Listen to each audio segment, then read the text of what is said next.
I got so good at pretending that I eventually forgot who I was. Smiling when I didn't want to, acting calm when I was falling apart.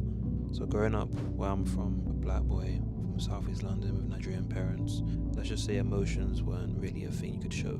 You kind of had to just learn how to survive, not really feel. So I spent years being whoever people expected me to be. And then one day it just dawned on me that I didn't even know who I was anymore.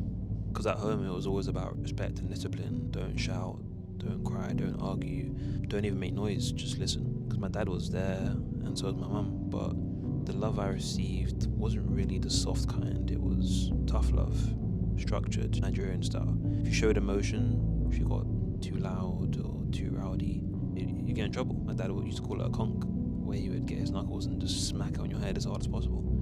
And when I was a kid, this was my biggest fear. So I learned in my early years to hide everything, to hide sadness, frustration, and doubt, tuck it all away, put it in a little box. And then when I would go outside, when I was in school, which is around my area, you had to be seen as, the calm, strong, untouchable kind of guy. And that was fucking confusing. Especially as a kid, I remember having a lot of feelings, like being very in touch with my emotions, being a very emotional young boy. I would cry often, and then I realized I was getting a lot of negative feedback from me showing my emotions. My dad would laugh at me. People around me would look at me strangely, and I just knew internally that this wasn't allowed. This wasn't behavior that I could show. So eventually I stopped showing it, and it was time to put the mask on.